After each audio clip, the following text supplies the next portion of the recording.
In order to help pass the time each day, the man in the bed near the window would regularly report what he saw occurring outside that window. He would share the details with his friend in the other bed. Day by day, he would talk about the weather and the cloud formations and the pedestrians and the traffic. He commented that the paper boy was developing increasing accuracy each day in the tossing of his papers. He talked about school and children coming home from school, and how children coming home from school were playing games and pulling pranks. He talked about the people who were coming and going from that hospital. Some of them came and went every day. They were regulars. And so these two men began to discuss those regulars, began to speculate about them. For example, there was one young girl with red hair who every day, just a few minutes before 10, would walk past the hospital. But one day she came by running, and the two men decided that she had a new job and that she did not wish to be late to the new job on the first day. And there was a nurse who, after her shift each day, would meet the same fellow outside the hospital. Then one day, the fellow was not there, nor was he there the next. And the two men wondered what happened to that relationship. There were dozens of these people whom they discussed each day. You see, the man who was in the bed near the window was reporting in great detail what was occurring outside. He was bringing the outside world into that hospital room for the sake of his friend. One day, quite without warning, the man in the bed near the window suddenly took a turn for the worse, and within a short period of time, he was dead. The patient in the other bed was heartsick, filled with grief, and it was then that he asked the nurses if he might be moved to the bed near the window, believing that if he were able to see out of the window, that might somehow ease his pain and his loneliness. The nurses agreed, and they moved him. And the moment that they left the room, he reached over and drew the blinds on the window and looked out. And there, 6 feet from the window, was a solid gray concrete wall.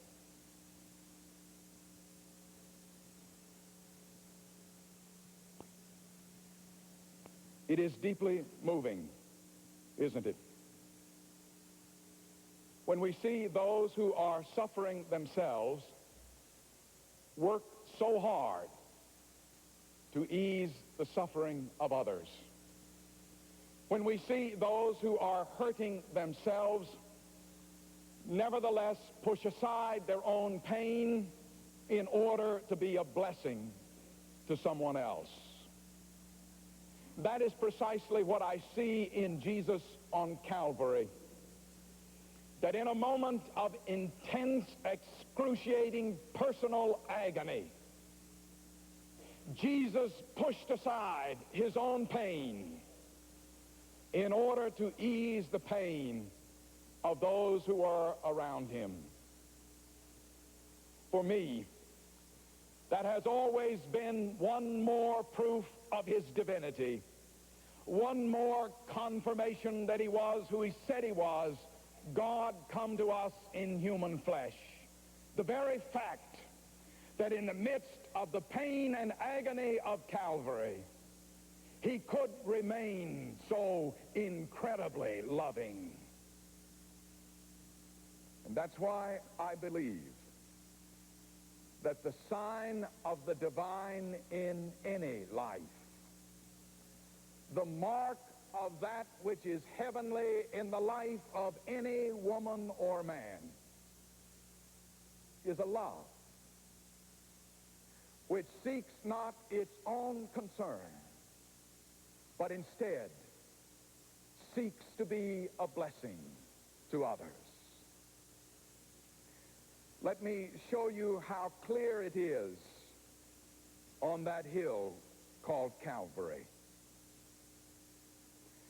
We see the sign of the divine in Jesus' life in his loving devotion to Mary, his mother.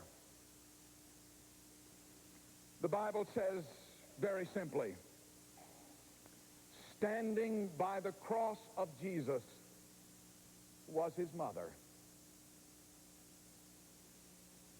It's a very hard thing for a mother to watch her child die. I don't know how hard, really, but I have sat with some mothers doing it, and I have seen what it has cost them. So think for a moment what Mary must have felt as she looked and saw those arms which once had embraced her, now stretched wide and fastened against a wooden beam. The hands which once she had held in her own hands, now crushed and broken and bleeding. He was thirsty, and she could do nothing to assuage his thirst. He was in pain, and she could do nothing to relieve that pain. And the crown of thorns, why, it must have been like a ring of fire around her heart. She was in agony. But hers was a double agony. For she was not only in agony for her son, she was also in agony for herself. Remember, please, she was a widow. Joseph was gone many years before. And she had come to depend, as any mother would under those circumstances, she had come to depend upon Jesus, the eldest son, for the living of her life. That's why he stayed in that Nazareth home for 30 years, coming to her table every single night, with his dark hair spotted with the shavings of the new wood. And even 3 years before, when he had embarked upon an itinerant ministry, she knew, because she knew him, that she could count on him to care for her in her old age. But there on Calvary, suddenly, it was all gone. And she was in agony. But at least she was there. And I think that is significant, that standing by the cross of Jesus was his mother. How does Kipling put it? If I were hanged from the highest hill, I know whose love would follow me still. Mother of mine, oh, mother of mine. If I were drowned in the deepest sea, I know whose tears would come down to me. Mother of mine, oh, mother of mine. If I were damned of body and soul, I know whose prayers would make me whole. Mother of mine, oh, mother of mine. His mother was there, but she was in agony. And I find it deeply moving that there on Calvary, Jesus pushed aside his own pain in order to ease the pain of his mother. He said to her, "Woman, behold your son." Now, when he said that, he wasn't referring to himself. He was referring to John, the disciple. He was saying to Mary, "Mother, standing right beside you there is my beloved friend and disciple John. Look to him as a son. Come to consider him your son. Count on him in life just the way you have counted on me. Look at him, mother. Behold him. He is now your son.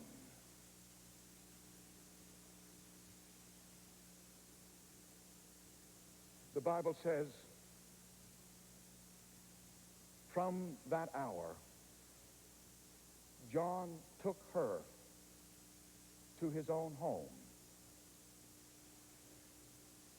The Bible does not provide us with any details, but the ancient tradition of the church tells us that John and Mary shared a home in the city of Jerusalem for 12 years until Mary died. And the tradition says that John would never leave the city of Jerusalem, not even for the purpose of preaching the gospel. He would never leave the city of Jerusalem as long as Mary was alive.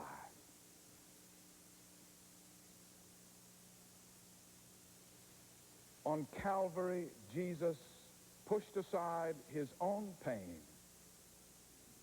to ease the pain of someone else. Mother, he said, I will meet your practical needs. I will give you a home and a family where you can not only live, but love. Woman, behold, your son.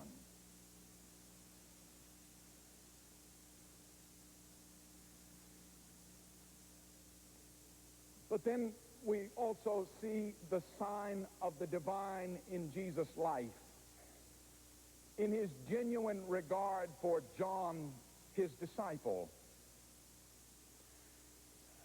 I find it somehow encouraging to note that John was there. John, the youngest of the disciples. He was at that point, in fact, hardly more than just a boy. And yet he was there. The other disciples were not there. They didn't have the courage to run the risk of being captured themselves. There was a risk. Make no mistake about that. There was a risk. No, not a risk for Mary. No, not really. People understood then, even as they would understand now, that at such a time a mother would want to be near her son. And as a matter of fact, there was probably even a great deal of sympathy for Mary amongst the people in that crowd. But there would have been no sympathy whatever for any disciple of Jesus. And the other disciples, in the face of that, had simply chosen to run away. But not John. John, the youngest of them all, John, was there. And somehow that leads me to want to say a word about our young people today. I find so many of our young people who are so desirous of feeding the hungry and clothing the naked and reforming society, and those are noble goals and causes to be sure. But what I find is that so many young people today are giving themselves more to the general and not so much to the specific. I mean by that so many young people today don't seem to grasp the fact that one dimension at least of feeding the hungry is feeding the hungry heart of their mother, who would like to have them home for dinner sometime, or who would like to have from them a hug and a kiss and a genuine word, I love you. That clothing the naked means, at least in part, refraining from wearing clothing that would be an offense to their parents, the parents who buy the clothing that they wear. And that any reform of society must begin in the home. It is the home which is the basis of all society and of every society. And therefore, young people can never be indifferent to their own homes, to what happens there or to what doesn't happen there. Why is it that so many young people say, I want to be loved, and I want to be heard, and I want to be respected, and I want to be trusted. But at the same time, they say, But don't ask me to love. Don't ask me to listen. Don't ask me to respect. Don't ask me to trust. Young people today could learn much from John the disciple, a young man who was caught up in a great cause, and as a matter of fact, within a few years he would be turning the world upside down, and yet still, while he was young, he was willing to take to himself one who was older and to begin to care for her and love her like a mother. While he was young, he could still be loving and understanding and supportive and tender and compassionate.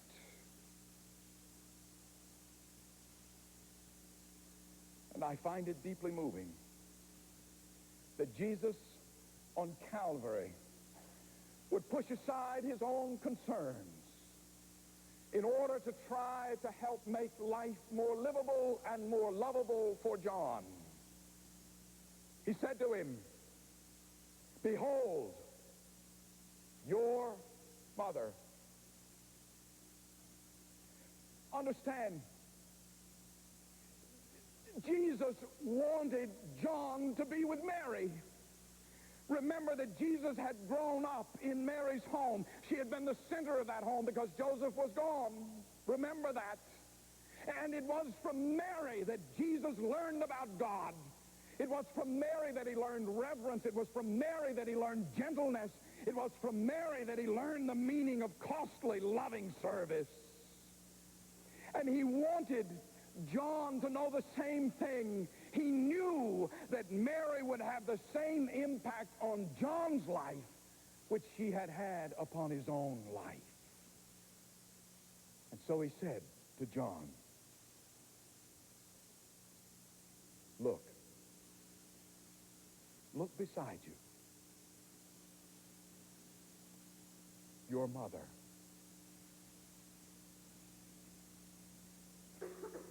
Don't you find that beautiful? That there on Calvary, Jesus gave Mary to John, and he gave John to Mary.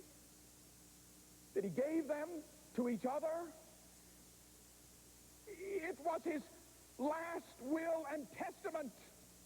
He didn't leave them property or possessions. He left them one another. And he called them to love one another and to care for one another. That is the sign of the divine in any life.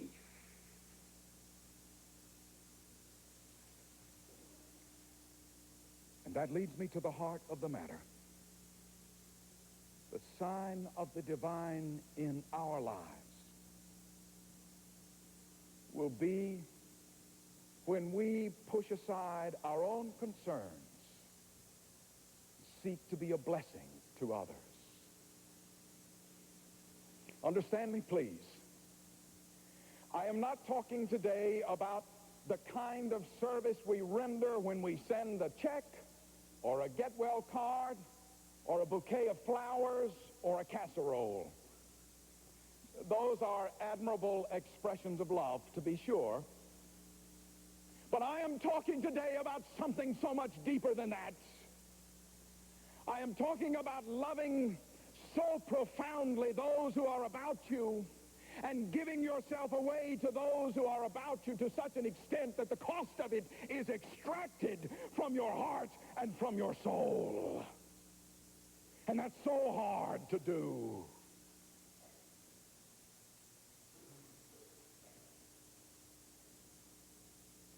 Once Abraham Lincoln was visiting in a military hospital, and he stopped at the bedside of a dying young soldier. The young soldier's eyes were glazed over in pain, and his vision was hazy, and he didn't recognize the president. And Lincoln leaned over him on the bed and said, "Is there anything that I can do for you?" And the young man said, I would be grateful if you would help me to write a letter to my mother. And so the president took a sheet of paper and a pen, and he wrote down every word as that dying young soldier painfully dictated the letter. And then the young soldier said, would you please sign your name down at the bottom of the letter alongside mine, so that my mother will know that you were so kind? And Lincoln signed his name. And when the young man saw the signature on the page, he was overcome with emotion. And Lincoln said to him, is there anything else I can do for you? And the young man said, would it be asking too much, sir? It won't be long now. And it would be easier for me to die if you would stay and see me through. And the President of the United States took a chair and placed it beside the bed and sat down. And the time passed, and soon the night came. And then 1, 2, 3 o'clock in the morning. And then just as the dawn began to break, that young soldier's spirit took its silent flight. And the president got up, and he closed the now sightless eyes, and he folded the young man's hands upon his breast, and he whispered a prayer, and he left the room. But he had stayed. Do you see that? He had pushed aside his own concerns in life in order to be a blessing to a dying young man. He had stayed to see him through.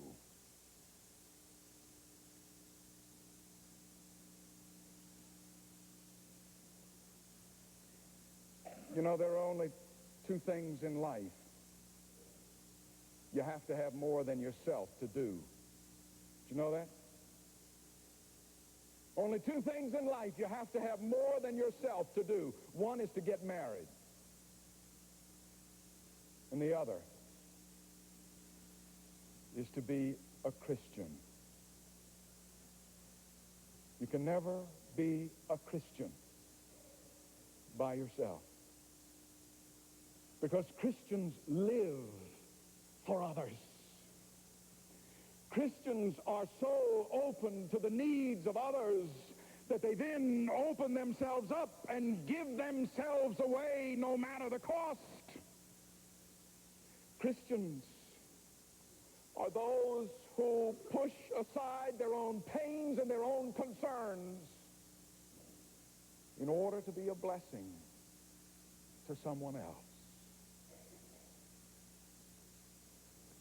I think I learned that best from my daughter Meg some 12 years ago now. She was 7 years old at the time.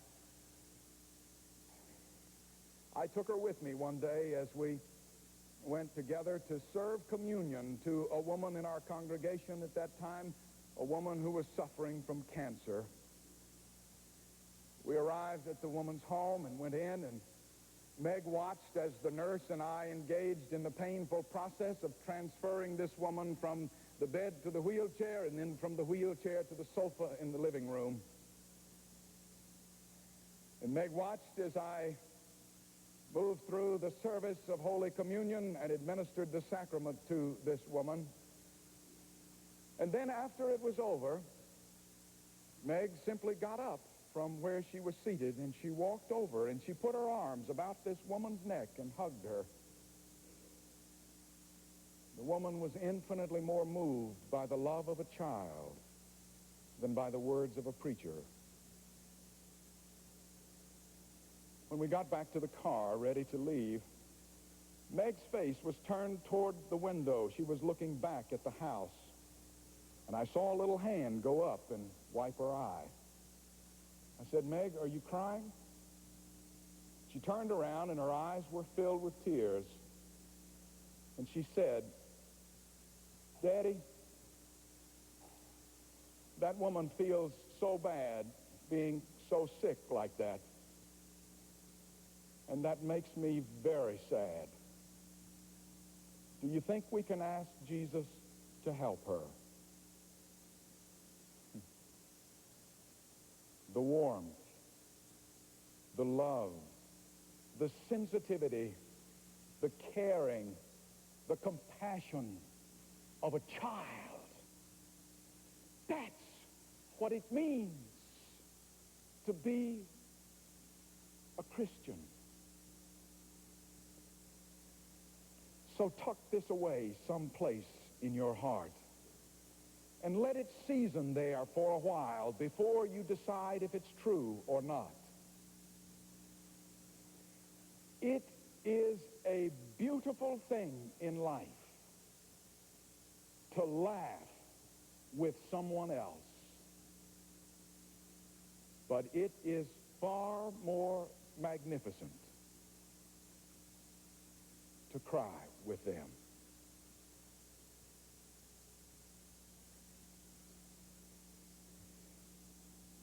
So Jesus said to Mary, "Woman, behold, your son." And Jesus said to John, "Behold, your mother." He pushed aside his own pain in order to be a blessing to someone else. And I believe that we ought to be remembering how he loved them and how he loves us and how he calls us to love one another and how he calls us to love a whole world for his sake. For we are agreed, are we not, that it is a lovely, lovely thing when people push aside their own pain and their own concerns in order to be a blessing to others, and to do it all